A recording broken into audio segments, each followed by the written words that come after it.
दिफाई तज़ियाकार general retired Moinuddin Haider साहब भी हमारे साथ मौजूद हैं। मोइनुद्दीन हैदर साहब, आज बहुत शुक्रिया, आपने अपना कीमती वक्त इनायत किया। जेडी वेंस नायब सदर हैं अमेरिका के, उन्होंने मीडिया ब्रीफिंग दी है। उन्होंने कहा है कि ईरान ने हमारे मुतालबात नहीं माने, किसी मुआहदे तक ना पहुंच सके।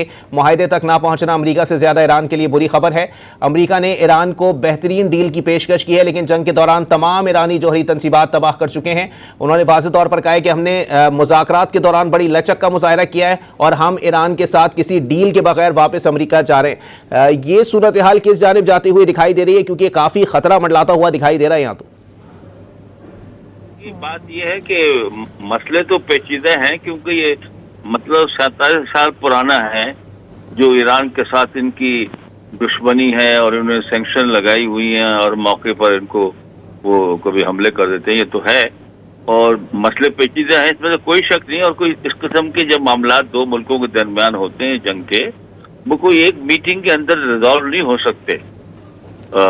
लेकिन उनको वान साहब को ये बताना चाहिए था कि कौन कौन से जो उन्होंने पॉइंट पेश किए थे 15, उसमें से कौन कौन से पॉइंट जो है वो ईरान एग्री कर रहा है। जो मैं समझता हूँ और ट्रम्प साहब की बातों से वो ये है कि दो बातों के ऊपर जो है ना उनका वो बहुत जो है जोर है।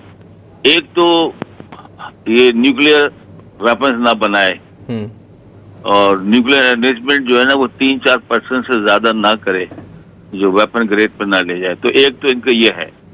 दूसरा उनका ये है कि ये जो अपना हुर्मुज है इसको पहले की तरह खोल दो और इसके अंदर लोग आसानी से आ जा सकें। दो बेसिक पॉइंट उनको जो है जिसके ऊपर वो चाहते हैं वो ये है। और ये जो ईरान है वो देखिए, पहले इसके ऊपर कई महीनों सालों की मेहनत के बाद एक ट्रीटी तय पाई थी प्रेसिडेंट क्लिंटन के जमाने में, जिसमें ईरान में बहुत जो थे ये जो इंटरनेशनल एटॉमिक एजेंसी के कारिंदे हैं वो वहां उनके बैठे रहते थे न्यूक्लियर प्लांट पर, बार बार चक्का लगाते थे। बहुत सख्ती से उन्होंने उनका इंस्पेक्शन का रजीम बनाया था देखने के लिए कि दे डोंट गो बियॉन्ड 3% से न जाए, जिससे बिजली पैदा कर लो और मेडिसिन के लिए इस्तेमाल करो, बट नॉट फॉर वेपन्स। तो ठीक ठाक वायदा था। ट्रम्प साहब ने उस वायदे को इतने जो मेहनत से हुआ था कई सालों की अपना डिस्कशंस के बाद उसको उन्होंने खत्म कर दिया एक तरफा तौर पर। तो जब खत्म किया तो सुना है कि ईरान ने फिर कहा मैं तो फिर अब ना रहा कि कोई मुझ पर पाबंदी है, उन्होंने एनरिचमेंट शुरू कर दी। और अब जो ये इस्फहान में हुआ है अपना ऑपरेशन जिसको बोले थे हम अपने पायलट को रिकवर कर रहे हैं, बेसिकली वो बहुत बड़ी फोर्स थी। उसमें सुना है कि 200 उनके पैराट्रूपर्स और दूसरे लोग थे, वो ये एनरिच्ड यूरेनियम को उठाने के लिए आए थे, ये ऑपरेशन करने के लिए, जिसमें उनके काफी नुकसान हुआ, उनके जहाज गिर गए। तो ये एक उनका रेड लाइन है। और एक उनका वो कहते हैं कि ये जो है ना हुर्मुज में आप जो है पहले की तरह का उसको खोल दें। ईरान कहते हैं नहीं, मेरी मर्जी से यहाँ पर जाएंगे सब, मैं सबको इजाजत दूंगा, लेकिन टोल टैक्स वो हमको दें और ओमान को दें। मेरे ख्याल में ये उनकी एक डिमांड है। लेकिन उनको कहना चाहिए कि किस मौजू के ऊपर वो ज्यादा जो है एग्री नहीं कर रहे हैं ईरानी। और ईरान ने भी शर्तें लगाई हुई है कि हमारे असाते फरीज करो, हम पर से जो आपने सैंक्शन 47 साल से लगाई हुई है वो खत्म करो, आपने हमारे लीडर्स को मार डाला, हमारे बहुत कोलेटरल डैमेज हुआ सब बिल्डिंगों का, सब चीजों का, उसकी कंपेंसेशन करो, क्योंकि हम पर आपने बिला वजह बैठे बैठाए इजराइल और आपने हम पे हमला कर दिया। हमने तो आप पे हमला नहीं किया, आपने किया हम पर हमला, तो उसकी कंपेंसेशन मांग रहा है। इस किस्म की चीजें। और सबसे बड़ी बात तो वो जो है जो वो कहता है कि इस बात की गारंटी दें कि आप कुछ अर्से बाद दोबारा हम पे हमला नहीं कर देंगे उठकर, जब आप होता कुछ दिनों बाद कर देते हैं, तो इसकी गारंटी चाहिए हमें। तो जाहिर है फिर कोई और कंट्री जो है मजबूत वही गारंटी इसकी दे सकते हैं अगर रूस और चाइना तैयार हो जाए। तो ये उनकी एक बड़ी डिमांड है कि देश भी इसका दोबारा से नहीं होना चाहिए जंग, जो आप थोड़े से बाद इजराइल और आप शुरू कर देते हैं। लेकिन ये जनरल साहब ये भी बताइएगा कि ये जो एटमी हथियार ना बनाने से मुतालिक वाज़ेह यकीन दहानी चाहते हैं, ये वाज़ेह यकीन दहानी का जो है वो पैमाना क्या होगा, किस लेवल पे यकीन दहानी कराई जाएगी, उसको वाज़ेह तस्लीम किया जाएगा? देखिए, ये तो मैंने कहा ना कि जो इन्होंने पहले माहिदा तय पाया था बहुत डिस्कशंस के बाद और एक अच्छा मायदा था वो। उसमें ये था, उन्होंने कहा कि आप वेपन ग्रेड की तरफ एनरिचमेंट पर नहीं जाएंगे, अलबत्ता आप बिजली पैदा करना चाहते हैं और बाकी मेडिकल पर्पजेस के लिए भी ये इस्तेमाल होता है, एग्रीकल्चर के अंदर भी न्यूक्लियर के कुछ चीजें इस्तेमाल होती हैं, वो आप बनाइए। इस मकसद के लिए उन्हें बड़ा सख्त इनके ऊपर इंस्पेक्शन का वो रखा हुआ था।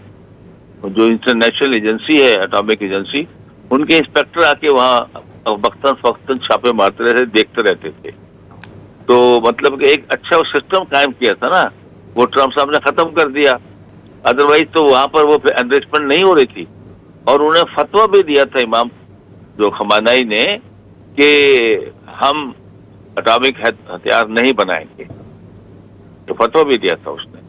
तो ये दोबारा हो सकता है, उसको रिवाइव कर दें माहिदे को, उससे फिर दोबारा इनको पर लागू कर दें कि बस आप न्यूक्लियर एनरिचमेंट की तरफ नहीं जाएंगे। 60% होती है वो, लेकिन ये वो बहाल करें उसको, तो उससे ठीक हो जाएगा। तो जनरल साहब ये भी बताइएगा कि अब ये जो स्टेटमेंट दिया गया है, प्रेस टॉक आपने भी देखी होगी, मैंने भी देखी है, बॉडी लैंग्वेज कुछ मुझे जो है वो डिस्टर्ब दिखाई दी, और अब वो कह रहे हैं कि हम अमेरिका वापस जा रहे हैं। क्या वाकई आगे कोई मजीद दौर जो है वो मुज़ाकरात के चलेंगे? क्योंकि आज भी मुज़ाकरात की बात और बातचीत के जो है वो बात की गई थी, लेकिन ऐसा होता हुआ दिखाई नहीं दे रहा। देखिए, इंशाल्लाह होगी, क्योंकि अमेरिका जो है उसने भी काफी नुकसान उठाया है। जो उसकी बेसिस थी गल्फ कंट्रीज में और इवन सऊदी अरेबिया में, उनके ऊपर ईरान ने हमले किए और उनको बहुत नुकसान पहुंचाया है। और इनके काफी जो है अपना इजराइल जो है, जो अपने आप को इनविंसिबल समझता था कि मेरे पास आयरन डोम 4 लेयर का मौजूद है, कोई पेनिट्रेट नहीं कर सकता उसको हथियार, लेकिन वहां पर पूरे इजराइल के अंदर जो है वो इजराइल ने मिसाइल गिराए हैं, उनके न्यूक्लियर प्लांट पर भी गिराए हैं। तो अमन तो चाहिए, और इसमें अमेरिका जो है ना वो अपने जंग में मकासद हासिल नहीं कर सका है, और ईरान के जज्बा जो है मजबूत, उसको शिकस्त नहीं दे सका है। तो ये इतनी जल्दी उठ के जाना नहीं चाहिए उनको चाहिए एक 2-3 दिन तो बैठे यहाँ, इतनी दूर से आए हैं, और एक ही बात पर उठ के इस तरह चल पड़ना। तो जहां पर कोई मसला है वहां पाकिस्तान बीच में इनका मेडिटेट करा रहा है, मेडिएट, तो वो पाकिस्तान जो है वो दोनों साइड के बजाय ईरान को बताया कि भाई आप भी थोड़ी नरमी कर दें, और इनको भी कहे कि आप इतना यू कांट, अमेरिका को बताओ कि आपने काफी शिकस्त खा ली है, यू जो है ना कोई ऐसी सुपर पावर आप नहीं है कि आप जो है जो आप कहेंगे डिक्टेट तो वो सब माने। दूसरे कंट्री के भी कोई इंटरेस्ट है तो वो भी अपना इंटरेस्ट को सेफ गार्ड करना चाहेगा। America should understand this, you can't order everything around. General साहब ये भी बताइएगा वाज़े तौर पर, क्योंकि उन्होंने कहा है कि मुआहदे तक ना पहुंचना अमेरिका से ज़्यादा ईरान के लिए बुरी खबर है। ईरान को जो है वो अमेरिका ने बेहतरीन डील की पेशकश की है, और अब वही आपकी वाली बात सर कि 2-3 दिन तो बैठना चाहिए था, लेकिन एक दिन में ही मामलात लेके वो वापस जाने लगे हैं। क्या लगता है सर आपको, क्योंकि आज जो है वो अमेरिकी सदर का स्टेटमेंट भी आया है कि मुज़ाकरात जो भी हो, बातचीत जैसी भी हो, कामयाब हो ना हो, हमें फ़र्क नहीं पड़ता इस चीज़ से? फर्क पड़ता है उनको। देखिए, ये जितने जो है पहले जंगें होती रही हैं इनकी, अमेरिकनों की, जिस तरह वो वियतनाम में थी या अफगानिस्तान में थी, उसके जो मुज़ाकरात होते थे जंग खत्म करने के टर्म कंडीशन, वो काफी टाइम लेते थे। बार बार उनका जो है ना वो 3, 4, 5, 6, 8 जो है, कभी फ्रांस में बैठ रहे हैं, कभी डेनमार्क में बैठ रहे हैं, कभी कहाँ बैठ रहे हैं। तो ये पेचीदा मसले, इनके भी 47 साल के हैं, जाहिर है कि एक मीटिंग में नहीं हो सकते, लेकिन इनको चाहिए था कुछ ना कुछ तो इसमें से कहते हैं कि हमने कि ये नुक्तों पर जो है ना हमारा इत्तेफाक हो गया है, और ये जो नुक्ते हैं इस पर जो है ना हमारे इख्तलाफ है, ईरान नहीं मान रहा है। वो कोई पता तो चलता है वो क्या है, खाली ये कहना कि हमने बड़े अच्छे डील पेश की थी, आप समझते हैं अच्छी डील है, आप तो सुपर पावर समझ के डिक्टेट करते हैं हर एक को। तो आप अब देखिए, गल्फ कंट्रीज को बड़ा नुकसान होगा, और उसने कहा है कि हम पर दोबारा अपने हमले रिज्यूम किए, और हमारे कोई पेट्रोकेमिकल और दूसरी जो हमारी इंडस्ट्री है जिस तरह उसको तबाह किया, सिविल स्ट्रक्चर को जो खिलाफ कानून है अपना दुनिया में जो कवानीन बने हुए हैं, तो उसने कहा हम भी आपके इंटरेस्ट जो है, जो भी अमेरिका का कंपनीज भी हैं जो उनके जो दफातर है और उनके जो डाटा बेस सेंटर्स हैं, तो और उनको हम हमला करेंगे, तो ये तो फिर बहुत तबाही फैलेगी। और तबाही मुसलमानों के लिए ज्यादा फैलेगी गल्फ कंट्री में, क्योंकि इनकी बेसिस वहां है, सऊदी अरब में है। तो अमेरिका मिलिट्रली सरेंडर ना करा सका 35-40 दिन में उनको पहले भी, और अब भी नहीं कर सकेगा। तो ये अमेरिका के हक में भी एक सीज फायर हो और हुर्मुज़ का रास्ता वास्ते का फैसला हो जाए, ताकि दुनिया के अंदर जो मुश्किल पेश आ रही है, सप्लाई चेनें टूट चुकी हैं, ऑयल की, एनर्जी की, गैस की और खाने पीने की दूसरी चीजों की, वो सारी की सारी जो है बहुत इस इलाके में डिस्टर्ब्ड है ये सारी चीजें। तो ये उसको एहसास होना चाहिए। वो उसको तो एहसास होता नहीं, वो कभी जाके क्यूबा का तेल पानी राशन बंद कर देता है, वहां अंधेरा छा जाता है, बेचारे वो लोग बैठे रहते हैं। तो तकलीफ पहुंचाते हैं दुनिया को। ये इजराइल जो है लोगों को जाने लेता है, वो अमेरिका उसको बैक करता है, और वो उठ के इसका जाना कोई डिक्टेट थोड़ी कर सकते हैं। आप नेगोशिएशंस के लिए आए हैं, आप डिक्टेशन के लिए नहीं आए हैं। लेकिन जनरल साहब, अब जो आप जो है वो ये सूरत हाल अगर खित्ते में दोबारा पैदा होती है, क्योंकि पाकिस्तान की भी अंदाज़ा तो ये था कि बतौर सालिस की ये 47 साल से मामला चले आ रहे हैं, ये एक बैठक में मामला नहीं होंगे, तभी 2 हफ्तों की जो है वो जंगबंदी मांगी गई थी। लेकिन पहली मुलाकात में इस तरह का जो है वो बिहेवियर दिखाना, ये सूरत हाल अब तक वाज़ेह नहीं हुई है। जी मैं भी हैरान हूँ इसके ऊपर, क्योंकि जो वान साहब है उनके वाइस प्रेसिडेंट, वो बहुत सही किस्म के आदमी है और मैच्योर आदमी है और बैलेंस्ड आदमी है। पूरी लड़ाई में आपने कोई ऐसा उनके मुंह से स्टेटमेंट नहीं सुना होगा, अनलाइक ट्रम्प के जो मतलब के खिलाफ हो, मतलब किसी के, और वो बहुत कोई जहरीला हो या वो मतलब इस किस्म का कोई उनकी तरफ से नहीं आया। इसलिए ईरान ने रिक्वेस्ट की थी कि वान साहब शुड लीड द डेलीगेशन, जो अमेरिका ने मान लिया था। लेकिन उनको 2-3 दिन दूर से ठहरना चाहिए था, ये जल्दी है।